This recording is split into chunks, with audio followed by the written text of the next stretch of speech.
오늘 신명기 6장 1절부터 3절의 말씀을 중심으로 신앙의 명가를 세우라라는 제목으로 같이 은혜를 나누고자 합니다. 이제 사실상 추석 연휴가 시작된 거죠. 그래서 벌써 많은 이들이 어제부터 토요일부터 혹은 금요일 저녁부터 이렇게 어떤 추석의 모습이 보여지기 시작합니다. 제가 봤을 때 추석 때 가장 눈에 띈 거는 뭘 손에 많이들 들고 다니더라.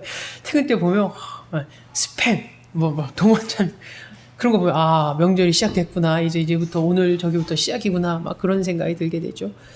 그래서 한 주간 말씀을 묵상하고 준비하면서 추석을 앞둔 또 어떻게 보면 추석 연휴에 포함되어 있는 주일에 어떤 신앙의 명가를 세우라는 제목으로 우리가 좀 추석 특집으로 좀 은혜를 나눠보려고 합니다. 추석 연휴가 되면은 요즘 코로나19 때문에 작년 올해는 좀 그렇지는 않을 것 같지만 예전에 추석 연휴의 모습은 늘 공통점이 있죠. 간만에 보는 친인척들이 있죠. 살다 보니까 바빠서 형님네, 동생네, 이모네, 고모네 잘 못 보다가 전화로만 그냥 가끔 안부 묻다가 정말 얼굴 한번 대면하면서 이렇게 그동안 쌓였던 이야기들을 푸는 그런 기간이 사실 추석 연휴에 있습니다. 그리고 또 하나는 이제 가족 모임이기 때문에 모이는 숫자가 상당하죠.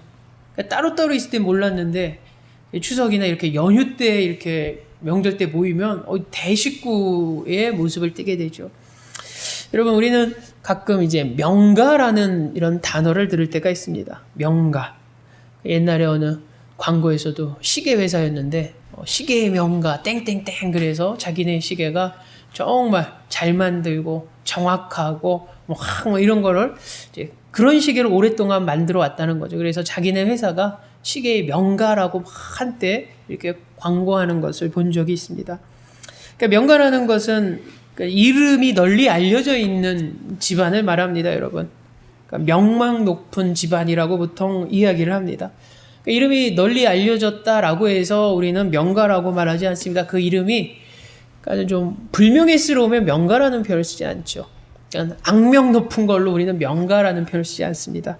어떤 좋은 쪽으로, 긍정적인 쪽으로 또 그런 걸로 인해서 어떤 존경이 대상이 돼서 널리 이름이 알려진 집안, 우리 그것을 명가라고 이야기를 하죠.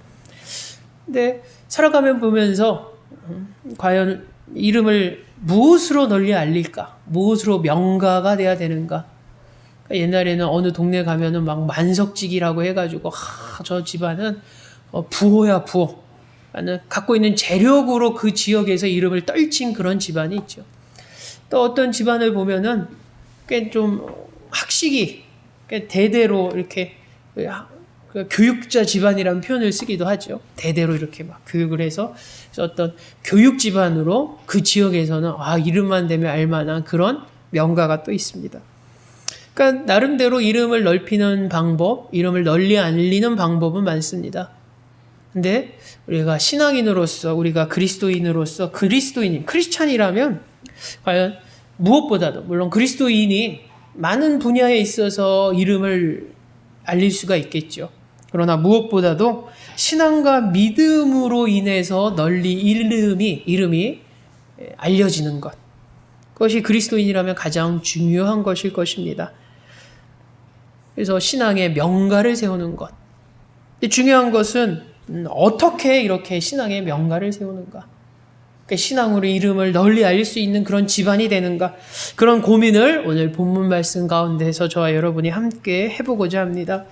오늘 말씀의 시작은 이렇게 시작됩니다. 이는 곧 너희 하나님 여호와께서 너희에게 가르치라고 명하신 명령과 규례와 법도라 너희가 건너가서 차지할 땅에서 행할 것이니 곧 너와 내 아들과 내 손자들이 평생에 내 하나님 여호와를 경외하며 내가 너희에게 명한 그 모든 규례와 명령을 지키게 하기 위한 것이며 또 내 나를 장구하게 하기 위한 것이라. 이스라엘아 듣고 삼가 그것을 행하라. 그리하면 내가 복을 받고 내 조상들의 하나님 여호와께서 내게 허락하신 같이 젖과 꿀이 흐르는 땅에서 내가 크게 번성하리라. 아멘.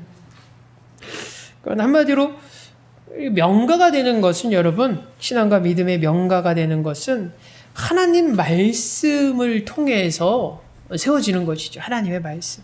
특별히 오늘 성경에는 하나님이 명하신 말씀이 있습니다. 하나님의 명하신 말씀.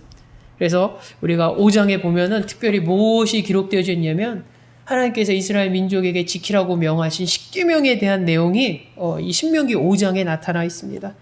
그러면서 하나님의 말씀을, 하나님의 명하신 말씀을 지켜감으로 인해서 그 말씀을 통해서 우리는 신앙의 명가가 되는 것인데, 이 하나님이 하신 말씀은 오늘 본문에서는 십계명을 가장 강조합니다. 그리고 더불어 십계명과 추가적으로 또는 후속적으로 어떤 명령하시는 말씀이 있죠. 그것이 이제 6장, 5장에서 나와 있고 또 6장 이후부터 계속 그것을 강조하면서 그것을 지킬 것을 오늘 성경에서 말하고 있습니다.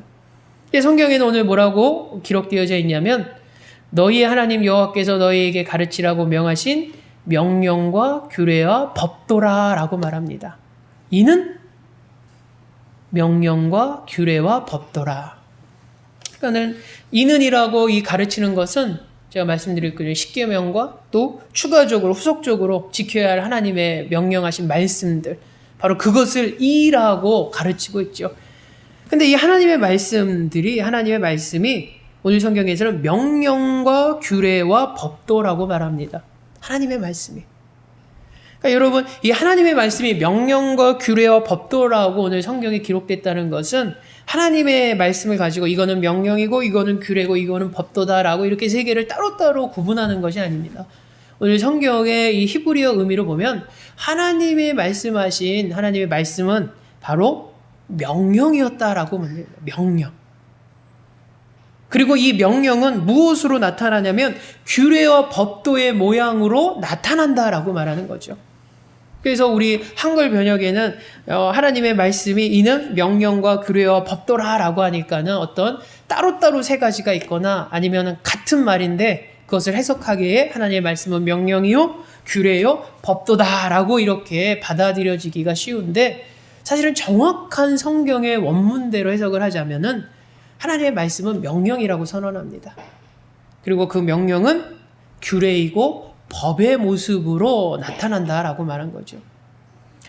여기서 우리가 살펴볼 중요한 것이 있습니다. 하나님이 우리에게 명하신 것, 우리가 지켜가고 우리가 살아가면서 꼭 함께 가야 될 하나님의 말씀.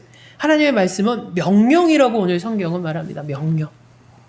하나님의 말씀이 우리에게 있어서 명령이라고 하면 그것은 여러분 선택할 수 있는 것이 아니라는 거죠.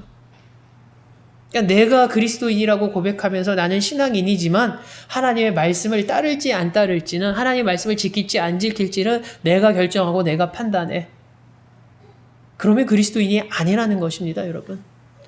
내가 그리스도인이라고 고백하는 그 순간은 하나님의 말씀을 따라야 되는 그런 의무가 생기는 거죠. 그러나 대한민국 국민이라면 4대 의무를 이야기합니다.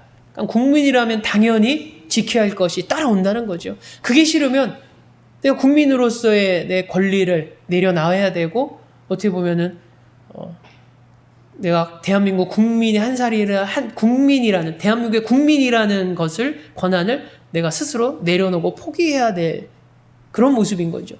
그래서 내가 그리스도인이라면 여러분, 하나님의 말씀, 그것을 하나님의 말씀은 선택할 수 있는 것이 아닙니다. 근데 살아가다 보면 여러분, 우리가 하나님의 말씀 어떻게 합니까? 선택하려고 하죠. 성경에 나와 있는 게 하나님의 다 말씀인데 하나님의 말씀을 우리가 자꾸 선택하려고 합니다. 그래서 내 상황에 맞춰서, 내 형편에 맞춰서, 내 처해진 어떤 조건에 따라서 내가 이것은 하나님의 말씀으로 선택해서 내가 순종하려고 하고 지키려고 하고, 또 어떤 하나님의 말씀은 내가 지키지 않으려고 거부하는 그런 모습이 우리 가운데 나타날 때가 있습니다. 선택하는 그리스도인의 신앙의 모습을 보죠. 근데 오늘 성경에서 하나님의 말씀 앞에 우리 그리스도인의 모습은 그런 것이 아니라고 말합니다. 하나님의 말씀 앞에 그리스도인이 내가 무언가를 선택하고 선택하지 않고가 아니라 선택할 수 없는 것. 하나님의 명령이기에, 하나님의 말씀은 명령이고 우리는 하나님 말씀 앞에서 우리의 모습은 선택이 아닌 순종을 요구하고 있음을 성경은 분명히 말합니다. 하나님 말씀 앞에 우리는 순종뿐입니다, 여러분. 순종. 내가 믿음이 좋으니까 순종하고, 그러니까 우리가 생각하는 많은 실수 가운데 하나가 선택하려고 하고, 그 다음에 믿음이 좋으면 순종할 수 있고, 믿음이 부족하면 내가 그 정도 순종까지 지경까지는 안 될 거야. 믿음의 크게 문제가 아닙니다, 여러분. 하나님 말씀 앞에서의 그리스도인의 모습은 순종을 요구합니다. 순종. 그게 초신자든 신앙생활을 오래 하셨든 간에 직분이 있든 없든 평신도든 사역자든 상관없습니다. 하나님 앞에서의 신앙인의 모습은, 신자의 모습은 순종함이 있다라는 것. 그래서 오늘 성경은 우리에게 그것을 말합니다. 이것이 명령이고 규례고 법도인데 하나님의 말씀은 우리 앞에서 요구하는 것은 선택이 아니라 순종이라고 말합니다. 순종. 하나님의 말씀은 그런 것입니다, 여러분. 우리가 순종하는 것. 그래서 하나님은 우리에게 명령하시죠. 명령의 의미가 뭡니까? 네가 생각해보고 결정해봐. 그게 아니죠. 네가 선택해야 돼 라고 그렇게 묻는 것이 아니라 명령은 하라고 말씀하시는 겁니다. 하라고 하시는 하나님 앞에서 우리는 뭐라고 하냐면 이해하겠습니다 라고 순종하는 것이죠. 이렇게 하나님의 말씀은 순종을 요구하는 것이고, 그 말씀을 우리가 지키고 행함으로 우리는 신앙의 명가가 세워지는 것입니다, 여러분. 네, 여러분, 오늘 성경에 봤더니 또 하나의 모습이 있습니다. 하나님의 말씀은 명령이면서 또 무엇을 말하냐면 규례와 법도라고 말합니다. 하나님의 지키라고 하신 순종을 요구하는 하나님의 말씀이 명령인데, 그 명령은 우리 삶 가운데 규례의 모습과 법의 모습으로 나타난다는 거죠. 여러분, 규례라는 것은 이 히브리 말로 아까 말한 명령은 하미츠라고 기록되어 있어요. 히브리 성경에 보면 하미츠. 그 다음에 규례는 하우킴. 그 다음에 법도는 하피쉬 파팀이라고 이렇게 히브리어로 되어 있죠. 분명히 단어가 다 다릅니다. 근데 여러분, 이 규례라는, 이 하우킴으로 쓰였던 규례라는 것은 생활의 룰을 의미하고 있습니다. 생활의 기준이라는 거죠. 그러니까 하나님이 우리에게 명령하셨는데, 하나님의 말씀은 명령인데 우리는 순종해야 되는데, 그 하나님 말씀은 우리 삶에 살아가는 삶 가운데 기준이 되고 원칙이 되고 룰이 된다는 것입니다. 근데 여러분, 중요한 것은 우리의 삶의 종교적인 부분에 있어서의 규칙과 룰과 원칙이 아닙니다. 그러니까 하나님의 명령이 교회 안에서만 통용된다는 것이 아니죠. 그러니까 하나님의 말씀이, 하나님의 명령은 그냥 교회 안에서나 그냥 교회에 관련된 일에서만 규칙이 되고 원칙이 되고 기준이 되는 것을 의미하지 않습니다. 성경은 뭐라고 말하냐면 하우킴, 우리 삶의 기준이 되고 우리의 삶 전체의 룰이 돼야 된다는 것이죠. 우리가 살아가다 보면 여러분, 교회 안에서의 모습과 세상 밖의 모습이 좀 다를 때가 있습니다. 물론 그 세상 말대로 로마에 가면 로마 법을 따르라고 교회에서 들어오거나 교회에서 생활하거나 교회 어떤 행사를 하거나 어떤 교회에 관련된 일을 할 때는 철저히 어떤 종교적인 어떤 그런 색깔을 띠게 되고 어떤 종교적인 규칙과 원칙에 따라서 우리가 행동하는 모습을 보게 됩니다. 그러니까 세상의 룰대로 교회에서는 하지 않죠.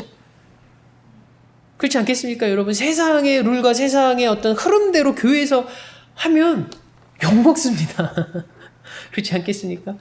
그러니까 교회 안에서의 모습이 분명히 세상과 다름이 있죠. 근데 문제는 교회 안에서 그렇게 살아가는데 세상에 나가면 사람들이 대부분 어떻게 살아가면 크리스찬들이 세상의 룰대로 살아갑니다. 세상에. 그러니까는 두 가지의 모습을 살아가고 있는 거죠. 종교적 삶과 세속적인 삶을 사람들이 동시에 하고 있다는 겁니다. 주일날은 종교적인 삶으로, 주일을 제외한 날은 세속적인 삶으로. 근데 오늘 성경에서 하나님께서 하나님의 말씀을 지키라고 우리에게 명하셨을 때 하나님의 말씀은 종교의 영역에서만의 원칙이 아닙니다. 교회 안에서의 기준과 룰이 아닙니다, 여러분. 우리가 살아가는 삶 전체의 기준이 되고 원칙이 되고 룰이 되어야 된다는 거죠. 하나님의 말씀은 이런 것입니다, 여러분. 그러기에 우리가 살아가면서 하나님의 말씀을 교회 안에서의 행동으로만, 어떤 교회 관련된 일에서만 행동하고 세상에 나가서는 다른 모습이다라는 것은 우리가 제대로 하나님 말씀대로 살지 않는다는 것을 의미합니다. 근데 놀랍게도 여러분, 얼마나 많은 그리스도인들이 그렇게 살아갑니까? 크리스천뿐만 아니라 여러분 목회자들도 그렇게 살아가는 모습을 많이 보게 됩니다. 교회 안에서나 주일은 철저히 성직자다운 모습으로 살아가는데 교회를 벗어나서는 주일이 아닌 다른 때의 모습은 성직자의 모습이 보이지 않을 때가 많이 있습니다. 여러분. 네, 여러분 오늘 성경은 하나님의 말씀, 이 하나님의 말씀을 우리가 지키고 하나님의 말씀대로 살아감으로 우리는 신앙의 어떤 명가로 세워가야 되는데 하나님의 말씀은 순종을 요구하는 명령이고 하나님의 말씀은 우리 삶 전체의 기준이 되고 원칙이 되고 룰이 되는 것입니다. 교회 안에서뿐만 아니라 우리가 세상에 살아가면서도 하나님 말씀대로 살라는 것이죠. 또 하나의 모습이 여러분 세 번째 모습이 무엇이었습니까? 법이라고 나왔습니다. 법도. 함피시 파팀이라고 히브리어로 쓰여져 있던 이 법. 그 법이라고 하나님 명령이 법의 부분으로 나타났다라는 것은 여러분 하나님의 말씀이 하나님의 명령이 순종으로 반응해야 되는 것이고 하나님의 말씀이 교회에서뿐만 아니라 종교적인 모습뿐만 아니라 우리의 일상 삶의 기준이 돼야 되고 룰이 돼야 되는 동시에 여러분 그것은 반드시 지켜져야 함을 말합니다. 반드시. 법이기 때문에. 법의 가장 큰 특징이 여러분 법의 특성은 여러분 강제성입니다. 강제성. 동시에 무엇이 있냐면 책임을 묻습니다. 그래서 법이 무서운 것이죠. 법은 말합니다. 남의 물건 훔치지 말라고 말합니다. 그것이 범죄라고 말하죠. 그게 법으로 정해져 있습니다. 근데 내가 어겨버립니다. 그럼 결국 뭡니까? 거기에 대한 행동을 책임을 져야 됩니다. 그냥 네가 실수했구나 그냥 넘어가는 것이 아닙니다. 법을 어겼다는 것은 범법을 했다라는 것은 그 법에 대한 대가를 치러야 된다는 거죠. 그것을 벌금으로 치를 수도 있고 내가 우리가 보통 이제 구치소라고 하냐 교도소라고 하냐 거기서 죄값을 치르러 들어간 거 아니니까 범죄자들이 들어갔다는 거. 책임이 따른다는 거죠. 하나님의 말씀의 세 번째 가장 큰 오늘 성경에 나오는 법이라는 것은 우리 삶 가운데에서 반드시 지켜져야 하는 것이고 만약 그걸 지키지 못했을 때는 여러분 그에 대한 다른 책임이 있음을 분명히 성경은 말합니다. 책임이 있다라는 거죠. 다른 표현으로 하자면 거기에 대한 하나님의 심판이 있다라고 말합니다. 그냥 하나님이 폼으로 만들어주고 폼으로 명하신 것이 아니라 그걸 어겼을 때는 그 책임을 우리에게 묻겠다는 것이고 그 책임을 묻는다는 것은 하나님의 심판이 있음을 성경은 분명히 말합니다. 여러분 하나님의 말씀은 이런 것입니다. 여러분 오늘 성경은 하나님의 말씀은 명령이고 규례고 법도라고 말합니다. 법도라고. 그것은 결국 어떻습니까? 우리가 하나님의 말씀이 순종해야 되는 것이고 하나님의 말씀이 우리 삶의 기준이 되어야 되는 것이고 하나님의 말씀이 내가 책임감으로 나가는 거예요. 내가 하나님의 말씀을 못 지켰을 때는 그에 대한 책임감이 우리에게 있다는 거죠. 근데 여러분 오늘 본문에는 이 신명기에는 그 하나님의 말씀이 상당히 제한적으로 나와 있죠. 앞서 말씀드린 것처럼 십계명을 중심으로 더불어 추가적인 어떤 규례와 규칙들, 율례들이 바로 하나님의 말씀으로 제한되어 있습니다. 구약이기 때문에. 그러나 여러분 이 말씀을 우리의 삶으로 적용해 보려고 합니다. 여러분 우리가 하나님의 말씀은 오늘 성경의 본문에 나와 있는 십계명을 중심으로 한 것만을 말하지 않습니다. 바로 성경 전체가 하나님의 말씀이라는 거죠. 그러기에 하나님의 말씀 전체 성경 66권을 통한 하나님의 말씀이 하나님의 메시지가 하나님의 명령이 하나님의 말씀이 그 앞에 우리는 순종함으로 나아가는 성도가 되어야 되고 그 앞에 하나님의 말씀이 우리 삶 전체의 기준이 되어야 되고 룰이 되어야 되고 그리고 하나님 말씀에 내가 어긋났을 때 그 책임이 우리에게 있음을 우리가 알아야 된다는 거죠. 그러기에 오늘 이 첫 번째 말씀을 시작하면서 여러분 하나님의 말씀에 우리가 순종으로 반응하는 성도 하나님의 말씀이 우리 삶의 원칙이 되고 기준이 되는 그런 성도 하나님 말씀에 상당히 책임감을 느끼는 그냥 가볍게 들리는 것이 아니라 정말 우리가 하나님의 말씀 너무 가볍게 들리지 않습니까? 가볍게 여기니까는 순종하지 않죠. 하나님의 말씀에 책임감을 느끼는 그런 귀한 성도가 저와 여러분의 모습이 되기를 주 예수 이름으로 축원합니다. 두 번째 우리가 보고자 하는 것은 오늘 성경은 이 하나님의 말씀을 오늘 2절에 보면 이렇게 말합니다. 곧 너와 내 아들과 내 손자들이 평생에 내 하나님 여호와를 경외하며 내가 너에게 명한 그 모든 규례와 명령을 지키게 하기 위한 것이며 또 내 나를 장구하기 위한 것이라. 아멘. 여러분, 하나님의 말씀이 누구를 향한 것임을 오늘 성경은 분명히 말합니다. 여러분, 하나님의 말씀을 가르치라고 말합니다. 그리고 그 하나님의 말씀을 가르쳐서 알게 하는 것이죠. 이스라엘 민족에게 이 십계명과 더불어 하나님이 명하신 것을 이 이스라엘 민족이 알게 하는 겁니다. 모세를 통해서 공포합니다. 선언합니다. 그래서 하나님의 명하는 것이 무엇인지, 하나님의 말씀이 무엇인지 이스라엘 민족이 알게 되는 것이죠. 그리고 그 알게 됨으로 끝나는 것이 아니라 그 안 것을 이제 그들은 살면서 실행해야 됩니다. 그래서 성경이 이렇게 말하지 않습니까? 너희에게 가르쳐 너희가 건너가서 차지할 땅에서 행할 것이라고 말하지 않습니까? 하나님의 말씀은 여러분 그냥 아는 것에서 끝나는 것이 아닙니다. 하나님의 말씀은 지식이 아닙니다. 하나님의 말씀은 행하는 것으로 이어져야 되는 거죠.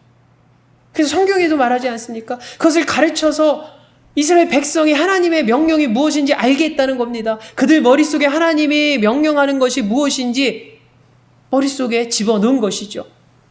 근데 그것으로 만족하고 그것이 끝이 아닙니다. 그렇게 해서 어떻게 하겠다는 겁니까? 그들이 건너가서 차지할 땅에서 행하게 할 것이다. 살게 하겠다는 겁니다. 하나님의 명하신 대로, 하나님의 명령대로 살게 하겠다는 거죠. 여러분, 이 하나님의 말씀을 누가 가르치고 누가 가르침을 받고 누가 행하는 것입니까? 오늘 성경은 분명하게 이렇게 말합니다. 너와 내 아들과 내 손자들이 평생에 라고 기록되어져 있습니다. 여러분, 하나님의 명령과 하나님의 이 말씀의 지킴의 대상, 그리고 하나님의 말씀을 가르침의 이 대상은 나에게 먼저 있는 거죠, 내가. 근데 나로 끝나지 않습니다. 자녀가 나옵니다, 여러분. 자녀. 하나님의 말씀을 가르치고 하나님의 말씀대로 살아가는 것. 그것이 나한테, 하나님의 말씀이 나에게로 끝나는 것이 아니라 내 자녀에게, 그리고 내 손자에게, 그것은 내 후대를 향한 것이죠. 그들에게 하나님의 말씀이 증거되어지고 가르쳐지고 배워지고 하나님 말씀대로 살아가야 할 것을 성경은 요구합니다.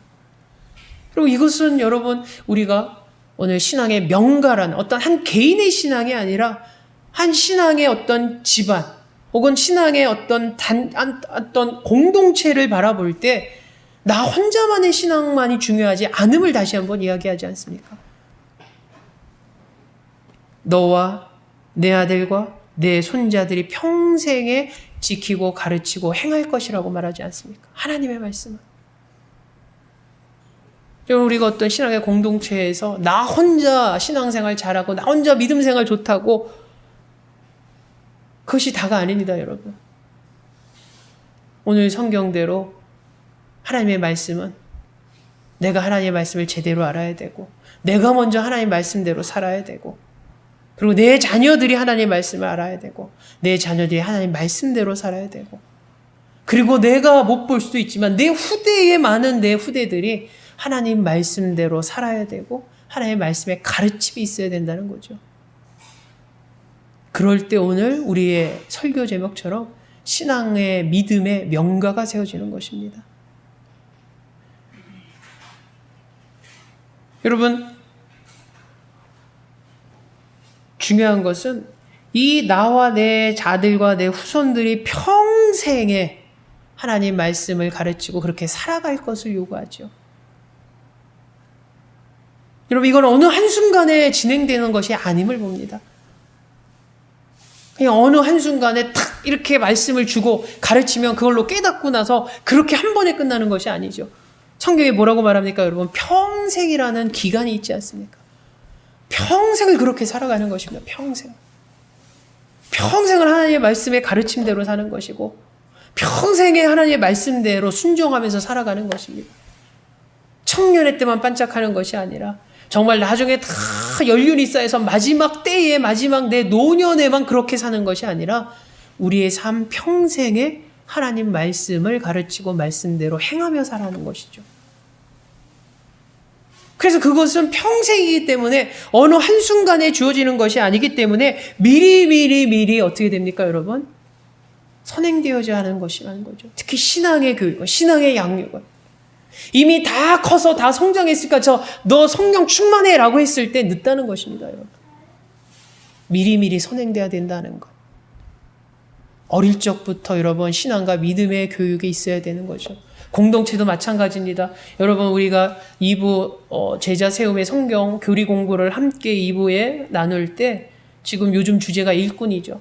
일꾼이 갑자기 어느 한순간에 확 세워지는 게 아니면 우리가 같이 말씀을 나누지 않았습니까? 준비하는 거죠.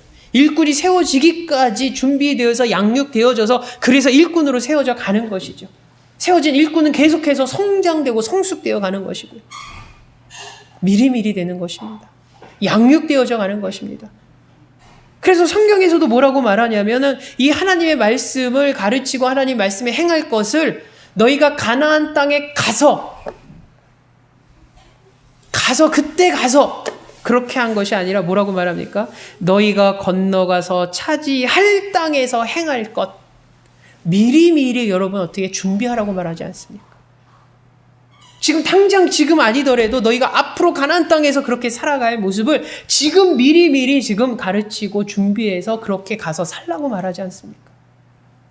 그 얘기는 여러분, 저와 여러분들이 신앙생활 잘하고자 한다면 나중에 이미 다 성장해서 어느 정도 선이 됐을 때 그때 가서 뜨겁게 믿음생활, 신앙생활 하라는 뜻이 아닙니다.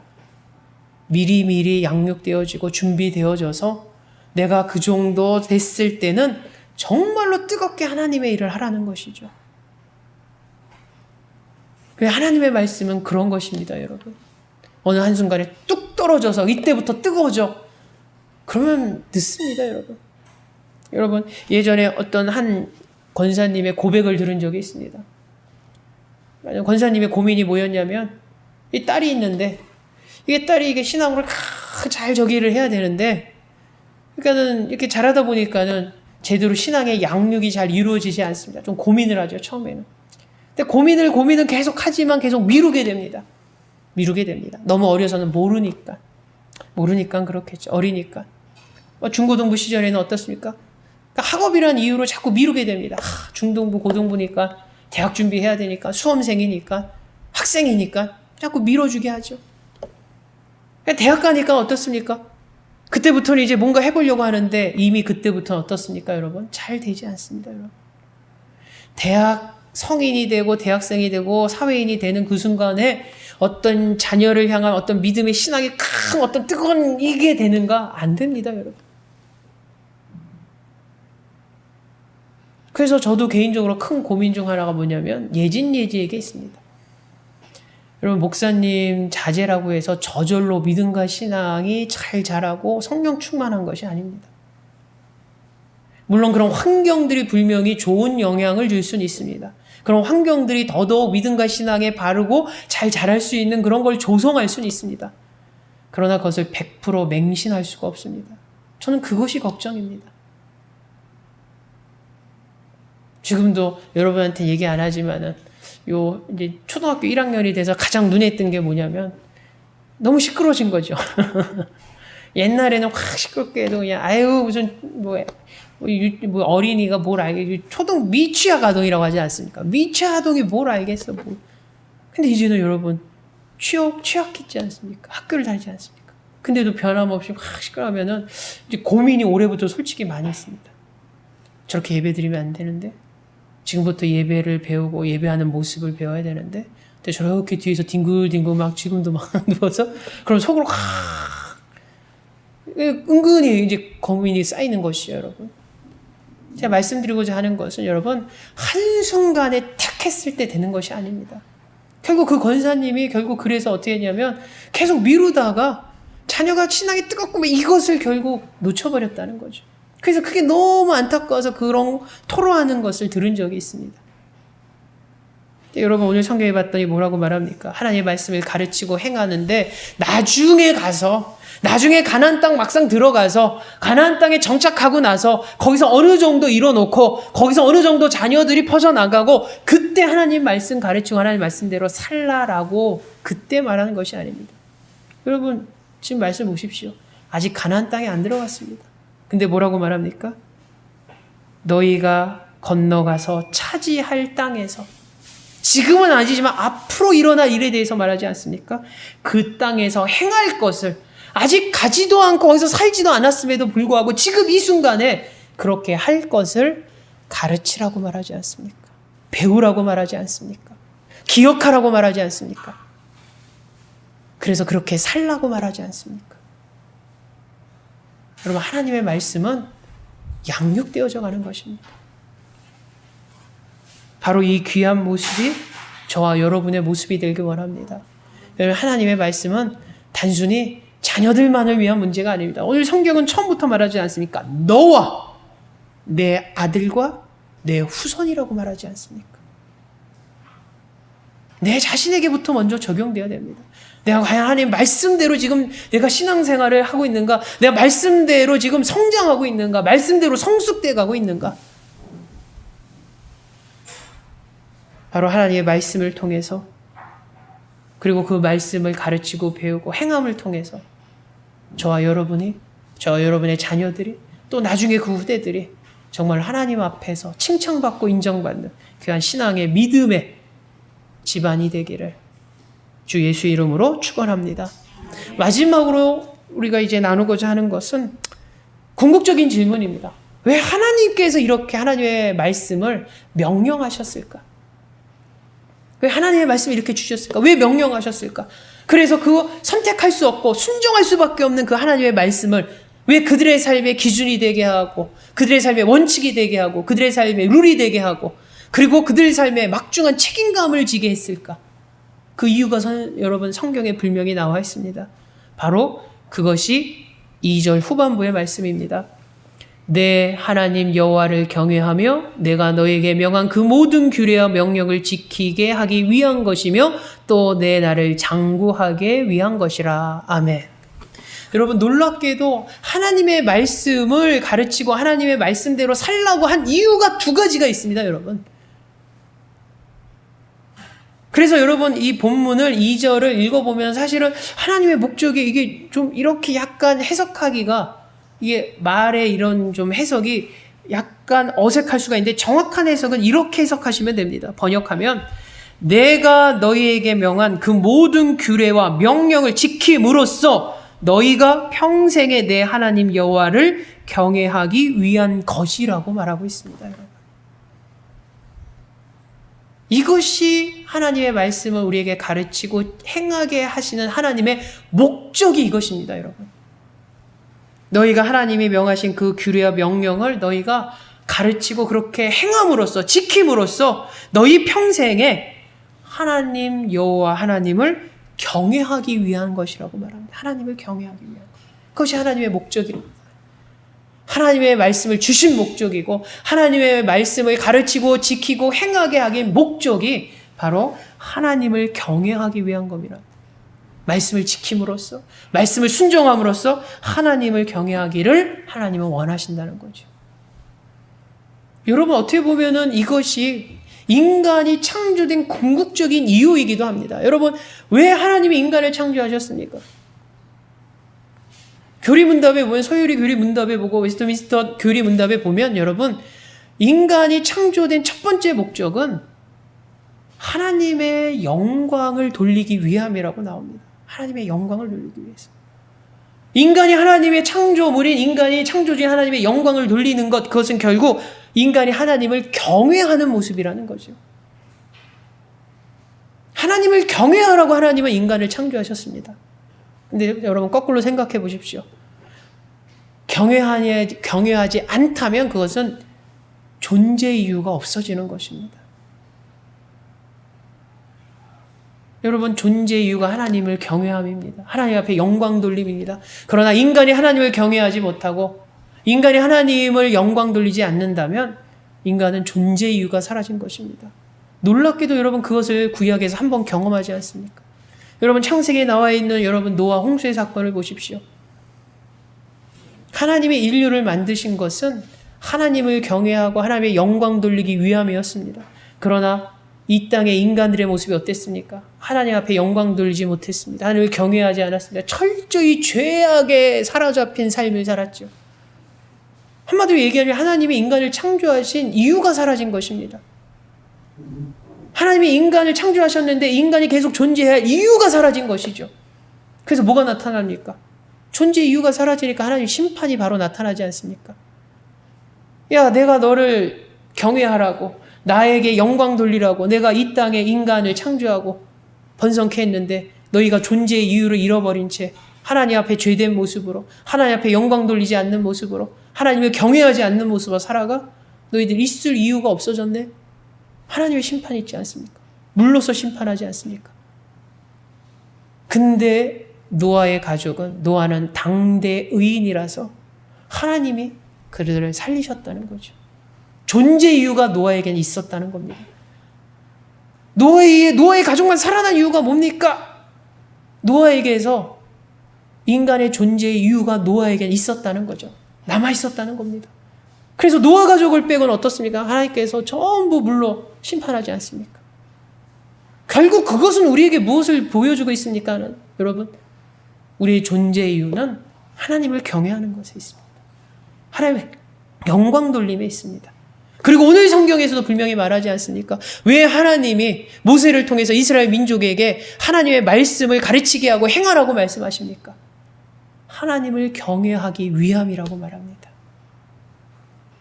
또 하나의 이유가 무엇입니까, 여러분? 우리를 위한 것이라는 거죠. 또 내 나를 장구하게 하기 위한 것이라. 여러분, 하나님의 말씀을 우리가 가르치고 하나님의 말씀을 행하는 또 하나의 목적은 놀랍게도 하나님의 은혜를 우리가 누리기 위함입니다. 하나님의 은혜를 우리에게, 하나님의 사랑을 우리에게 베풀기 위한 목적이 바로 하나님의 말씀을 가르치고 하나님 말씀대로 살아가는 것입니다. 놀랍지 않습니까? 우리를 위한 것이라는 거죠. 내가 하나님의 은혜를 받기 위해서, 내가 하나님의 사랑을 받기 위해서, 하나님의 은혜를 누리기 위해서 그 목적 때문에 하나님은 우리에게 말씀을 주시고 그 말씀을 가르치고 말씀대로 살라라고 하신 것입니다. 여러분, 하나님의 은혜가 오늘 성경은 뭐라고 나와 있냐면 내 나를 장구하게 하기 위한 것이라고 말합니다. 여러분, 이거는 단순히 그냥 수명이 긴 것만을 말한 것이 아닙니다. 이것은 정확히 우리에게 주어진 삶의 양과 질이 풍성해지는 것을 의미합니다. 하나님의 사랑과 하나님의 은혜가 뭐냐면 그 말씀을 지킴으로 너의 삶이 양과 질이 아주 풍성해지기를 원하기를 하나님은 원하신다는 거죠. 여러분, 그래서 영어 성경에는 이 말씀이 뭐라고 나와 있냐면 enjoy long life라고 나와 있습니다. 그러니까 단순히 하나님이 이걸 지킴으로 내가 원하는 것은 너희가 이 땅에서 그냥 삶이 그냥 길어지는 거야 라는 것만으로 끝이 아닙니다. 여러분, 요즘 말로 치면 100살 살면 뭐합니까? 아파서 30년 후반에 70대부터 병에 걸려서 30년을 병원에서 왔다 갔다 하면서 살면 100세 살아도 과연 그게 무슨 의미가 있겠습니까? 그래서 어떤 분은 차라리 병 들어서 20-30년 질질 끌다가 가느니 건강할 때 딱 깔끔하게 70년 살다 가는 게 더 낫지 않겠냐라고 말씀하시는 분이 있습니다. 근데 오늘 성경이 내 나를 장구하기 위하다라는 것은 하나님의 축복이고 하나님의 놀라운 은혜의 베풀어짐인데 그것은 단순히 삶이 길어지는 것을 말하지 않습니다. 성경대로 즐기는 삶, 행복한 삶이 길다는 거죠. 아파서 길어지는 삶이 아니라 행복한 상태의 삶이 길어지는 것을 의미합니다. 삶의 양과 질이 풍성한 것을 의미하죠. 여러분, 하나님의 말씀을 가르치고 하나님의 말씀을 지키면서 하나님의 말씀대로 행하면서 살아가는 삶은 우리의 삶을 답답하게 만드는 것이 아닙니다. 하나님의 말씀대로 지키며 행하면서 살아가는 삶은 우리의 삶을 막 억누르는 삶이 아닙니다. 안 믿는 사람이 그리스도인의 크리스찬을 향해서 교회 다니는 사람 보면 너무 심심할 것 같아, 재미가 없을 것 같아. 여러분, 즐겁지 않는 삶이 아닙니다. 여러분, 그들이 말하는 것처럼 그리스도의 삶은, 하나님의 말씀대로 살아가고 행하는 삶은 즐거움이 없는 삶이 아닙니다. 막 이것도 지키고 이건 하지 말고 이거 하지 말고 하나님 말씀대로 살아가는 것이 세상 사람 눈에는 되게 답답해 보이는 것 같고 억압된 것 같고 재미없어 보이는 것 같고 즐겁지 않은 삶 같은데, 성경은 뭐라고 말합니까? 하나님 말씀대로 살아가는 것, 그것은 너의 행복한 삶이 길어지게 하기 위함이라고 말합니다. 여러분, 하나님이 저와 여러분의 이 땅에서의 70년 혹은 60년, 100년 각자의 어떤 수명을 주셨을 때, 이 땅의 삶을 주셨을 때, 라이프를 주셨을 때 막 노예처럼 답답하다가 하늘나라 올라가기를 바라는 마음으로 주셨겠습니까? 우리에게 인생을 주신 목적도 오늘 성경대로입니다. 이 땅에서 행복한 삶을 길게 누리기 위한 것이기 하나님의 뜻. 그러기 위해서 우리가 하나님 뭐라고 말씀하십니까? 하나님의 말씀을 가르치고 지키고 실제로 그렇게 살라라고 말합니다. 그것이 하나님을 경외하기 위함이고 우리가 이 땅에서 하나님의 은혜를 누리게 하기 위함임을 성경은 말하면서, 저와 여러분이 하나님의 말씀대로 살아가는 귀한 성도 되시기를 원합니다. 저와 여러분뿐만 아니라 여러분의 자녀들이, 그 가정이, 또 그 후대들이, 또 우리는 볼 수 없지만 그 후대들이 정말로 하나님의 말씀을 가르치고 하나님의 말씀을 지키고 그 말씀을 행함으로 정말로 하나님이 오늘 성경에서 말한 것처럼 하나님을 경외하기, 그런 모습, 또 그 말씀을 지킴으로 이 땅에서 행복한 삶을 누리는 그런 복된 삶을 저와 여러분들이 누리시고 그 가운데서 정말로 신앙과 믿음의 명가를 세워가는 그런 낙원의 공동체, 낙원의 성도, 낙원의 가정 되시기를 주 예수 이름으로 축원합니다. 사랑해 주님 감사합니다. 오늘 말씀을 통해서 하나님 이 땅에서 그리스도인은, 또 그리스도인 가정은, 또 그 공동체는 하나님 말씀으로 살아가는 것입니다. 하나님 말씀을 가르치고 그 말씀을 지키고 그 말씀을 행함으로 하나님 믿음과 신앙의 명가를 이뤄가게 하여 주시옵소서. 정말로 믿음의 신앙의 본을 이룰 수 있는, 본이 될 수 있는 귀한 모습이 우리 낙원의 공동체의 성도들의 삶의 모습이 되게 하여 주시옵소서.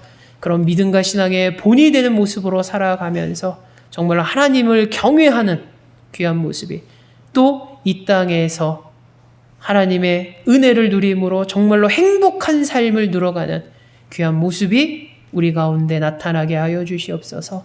예수님의 이름으로 기도하옵나이다. 아멘.